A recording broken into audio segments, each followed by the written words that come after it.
Assalamualaikum student. Today our lecture is on the topic of Avogadro's number. Avogadro's number जो है basically ये number एक Italian scientist जिसका नाम एमिलो एवोगाड्रो था, इसने ये नंबर दिया था। ठीक है, और ये एक बहुत बड़ा नंबर है। बड़ा नंबर किस तरह से है, you can see here 6.02 times 10 to the 23rd। ठीक है, 6.02 टाइम्स 10 to the 23rd। अब इतना बड़ा नंबर का मतलब क्या है कि अगर ये वैल्यू इस तरह से गिवन है 10 के पावर में 23 है कि यानी ये 23 टाइम्स आपने इसको जो है आप जब इसको मल्टीप्लाई करेंगे इस वैल्यू के साथ, तो इसका मतलब है ये वैल्यू इतनी बड़ी वैल्यू बनेगी। ठीक है, थाउजेंड ट्रिलियंस में, ट्रिलियन ऑफ ट्रिलियंस में जाएगी ये वैल्यू। तो ट्रिलियंस में जब ये वैल्यूज़ हम लिखते हैं तो ये एक बहुत ह्यूज नंबर है, बहुत बड़ा नंबर है। ठीक है, तो इतने पार्टिकल्स एक मोल के अंदर प्रेजेंट होते हैं। मोल कहाँ से, हमने पीछे ये बात पढ़ी थी जो है प्रीवियस लेक्चर में भी, कि वहाँ पे आपने डिस्कस क्या किया था कि 1 gram atom of hydrogen is equal to 1.008 gram. ठीक है, तो वहाँ पे हमने इसको क्या कहा था, which is equal to the 1 mole of hydrogen. ठीक है, तो यहाँ पे आपने क्या करना है, वो जो 1 मोल हम बात कर रहे हैं, अब उस 1 मोल में उसके कितने पार्टिकल्स प्रेजेंट होते हैं, तो वो हमने क्या वैल्यू दी है, 6.02 टाइम्स 10 to the 23rd। ठीक है, अब ये जो वैल्यू है ये बहुत जो है, इसको हमने स्टैंडर्ड क्यों लिया है, इस वैल्यू को हमने जब रिलेटिव एटॉमिक मास की बात की थी तो वहाँ पे हमने कार्बन को स्टैंडर्ड बनाया था। ठीक है, आइसोटॉप 12 जो था C12 को हमने स्टैंडर्ड रखा था और हमने कहा था इससे कंपेयर करके हमने प्रीवियसली जितने भी वैल्यूज़ जो थी उसको हमने डिस्क्राइब किया था। उसी तरह से उसी कार्बन के 12 ग्राम में हम जब बात करते हैं कि कितने पार्टिकल्स हैं, तो उसके कितने पार्टिकल हैं, 6.02। ठीक है, इंटू 10⁻23। ये पार्टिकल्स जो हैं ये उसमें उतने प्रेजेंट है और इसी को ही हमने एक स्टैंडर्ड बना लिया कार्बन से, कि इससे हम फिर कंपेयर करेंगे कि एक मोल में उसके इतने पार्टिकल प्रेजेंट हैं, तो हम इसी से ही बाकी वैल्यूज़ को भी कंपेयर करते जाएंगे। ठीक है, तो अब इसकी हम डेफिनेशन क्या करते हैं कि द नंबर ऑफ पार्टिकल्स छोटे छोटे पार्टिकल जो हमने कोई भी एलिमेंट है उसमें क्या होते हैं, एटम्स मिलके बनते हैं ना, तो अब वो उसके वो कितने पार्टिकल्स मिलके उसको बना रहे हैं, कितने एटम हैं, उन कितने एटम मिलके कोई मॉलिक्यूल बना रहे हैं, कितने ये जो आयंस हैं वो मिलके कोई फार्मूला यूनिट बना रहे हैं, आयोनिक कंपाउंड बना रहे हैं। तो ये सारे पार्टिकल्स जो होते हैं, इन पार्टिकल को हम यहाँ पे डिस्कस कर रहे हैं। The number of particle in 1 mole of a substance is called Avogadro's number, और इसको रिप्रेजेंट करते हैं किससे, सिंबल से, Na के साथ, A for Avogadro and N for number, और इसको आपने इसी तरह से रिप्रेजेंट करना है। ठीक है, ये नहीं कि N भी कैपिटल लिख दिया, A भी कैपिटल लेकिन बिल्कुल इसके साथ लिख दिया या इसके ऊपर लिख दिया, या N के साथ A को आपने स्मॉल में लिख दिया या N आपने स्मॉल में लिख दिया, A आपने कैपिटल रहने दिया। सेम जैसे ही ये सिंबल यहाँ पे दिया हुआ है आपने इसको इसी तरह से रिप्रेजेंट करना है। Okay, and it's numerical value भी आपने इसमें कोई गलती नहीं करनी। ठीक है, क्योंकि ये एक कांस्टेंट वैल्यू है, इसको हम अपनी मर्ज़ी से चेंज नहीं कर सकते। ठीक है, तो यहाँ पे हम क्या डिस्कस कर रहे हैं कि जितने भी एक्सप्लेनेशन हम अब इसकी क्या करते हैं कि 6.02 इंटू 10 पर पार्टिकल इक्वल टू द 1 मोल। ठीक है, जिस तरह से इसको हम कंपेयर किससे कर रहे हैं कि 1 डज़न से कर रहे हैं। 1 डज़न क्या चीज़ है, 1 दर्जन जो हम कहते हैं, हमने एक स्टैंडर्ड क्या बनाया हुआ है कि अगर 12 अंडे हैं तो वो 1 डज़न के इक्वल है, वो 1 दर्जन के इक्वल है। सिमिलरली जब हम 1 मोल की बात कर रहे हैं तो इसका मतलब है उसमें उस चीज़ के इतने पार्टिकल मौजूद होने चाहिए जितने हमने यहाँ पे रिप्रेजेंट किए हैं, डेट इज़ 6.02 इंटू 10⁻23 पार्टिकल्स। ठीक हो गया, तो ये आपने उसी तरह से ही इसको लेके चलना है जिस तरह से हम कहते हैं कि 1 दर्जन में 12 अंडे होते हैं। सिमिलरली 1 मोल के अंदर इतने पार्टिकल्स हैं और यही आपने इस वैल्यू को याद रखना है। ठीक है, okay, now we will discuss the relationship between Avogadro's number and a mole. ठीक है, मोल और एवोगाड्रो नंबर में क्या आपस में रिलेशनशिप है वो यहाँ पे हम जो है वो डिस्कस कर लेंगे। ठीक है। इसके लिए हम कंसीडर करेंगे कुछ एग्जांपल को। लेट्स सपोज यहाँ पे हमारे पास दिया गया है ग्राम एटॉमिक मास। सबसे पहले हम ग्राम एटॉमिक मास हमने प्रीवियसली देखा था कि gram atomic mass of carbon 12 gram है, ठीक है, which is equal to the 1 mole of carbon. तो हमने क्या कहा, 1 मोल किसके इक्वल है, इन नंबर्स के इक्वल है, तो हम फिर मोल की जगह पे यही नंबर लिख देते हैं, यही बात है ना। तो 1 मोल अगर इन नंबर्स के इक्वल है तो आपने 1 मोल की जगह पे ये नंबर लिख के भी आप कह सकते हैं कि इतने एटम्स जो हैं उस कार्बन के जो हैं इसमें प्रेजेंट होंगे, किसमें, 1 मोल के अंदर, ठीक है। Gram atomic mass of carbon is 12 gram which is equal to the 1 mole of carbon, that is equal to the 6.02 into 10⁻23 atoms of carbon, ठीक है।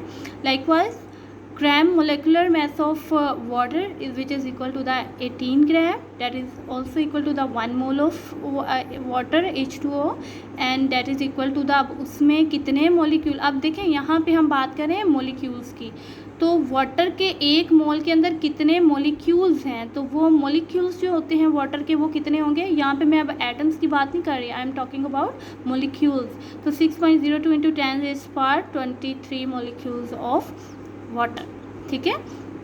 Now we will talk about formula mass, gram formula mass. Ionic compound की बात करेंगे। Ionic compound में ग्राम formula मास हम किसकी बात करेंगे, NaCl की, सोडियम क्लोराइड की, which is equal to the 58.5 gram, which that is equal to the 1 mole of NaCl, और वो किसके इक्वल होती है, 6.02 × 10⁻23 फार्मूला यूनिट्स ऑफ NaCl, ठीक है।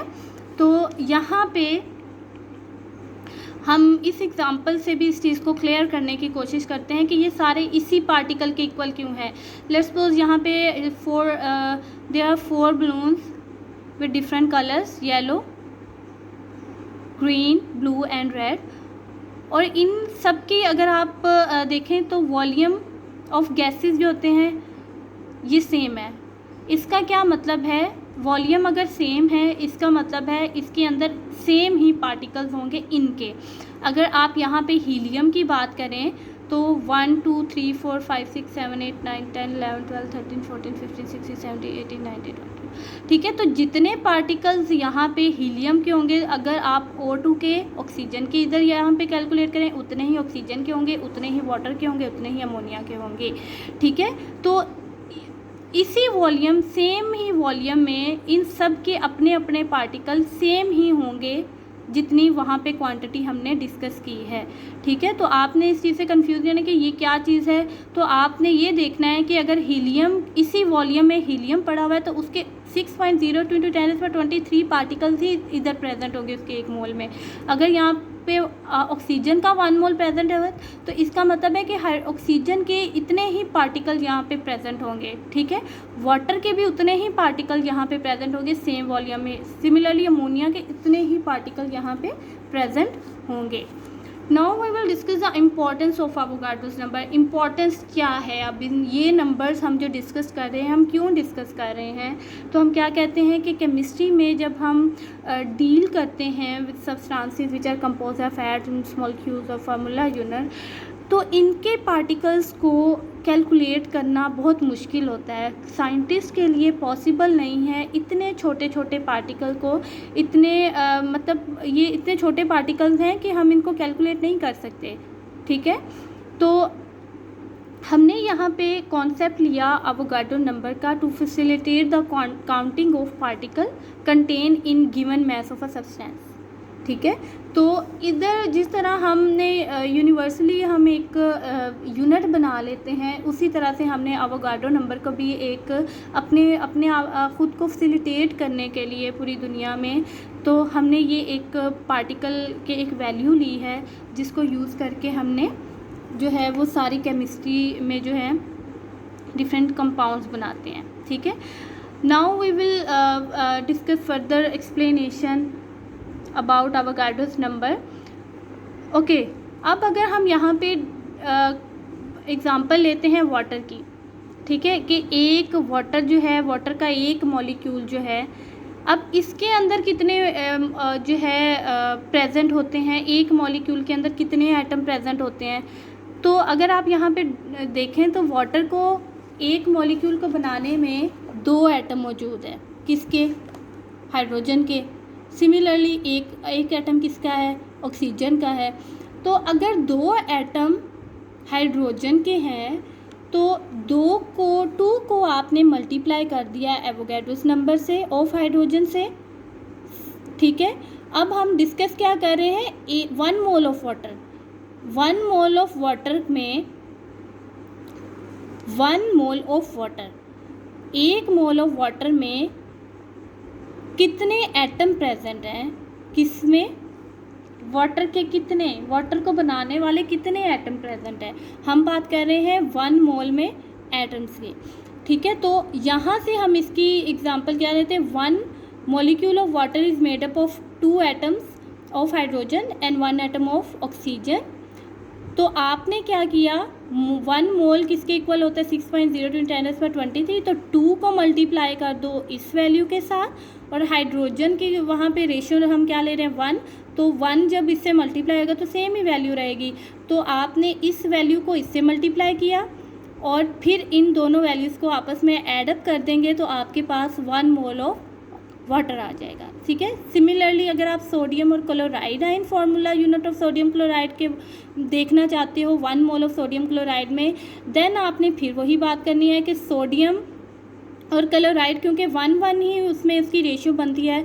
1 का मतलब क्या है कि आपने सोडियम के जो सोडियम आयंस जो हैं इसके 6.02 × 10⁻23 नंबर ऑफ सोडियम आयंस लेंगे, और इसी तरह से क्लोराइड आयंस भी लेंगे, और इन दोनों को आपने क्या करना है? फिर प्लस करना है, ठीक है। इन दोनों वैल्यूज़ को जब आप ऐड करेंगे तो आपके पास क्या वैल्यू आ जाएगी? 1 मोल ऑफ सोडियम क्लोराइड में आपके पास इतने जो हैं आयंस आ जाएंगे। यहाँ पे हमने एटम की बात की थी, यहाँ पे हमने आयंस की बात की है, किसमें?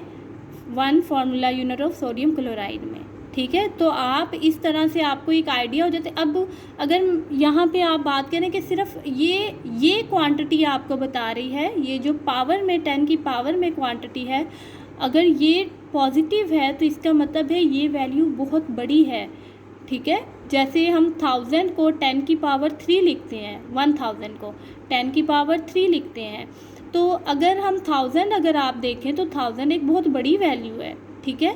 और अगर ये 10 की पावर 3 नहीं है, ये 10 की पावर 23 है या 24 है, तो इसका क्या मतलब है? कि ये वैल्यू बहुत बड़ी है, ठीक है। यानी इसके अंदर इतने ज़्यादा पार्टिकल उस चीज़ के प्रेजेंट होते हैं, ठीक है।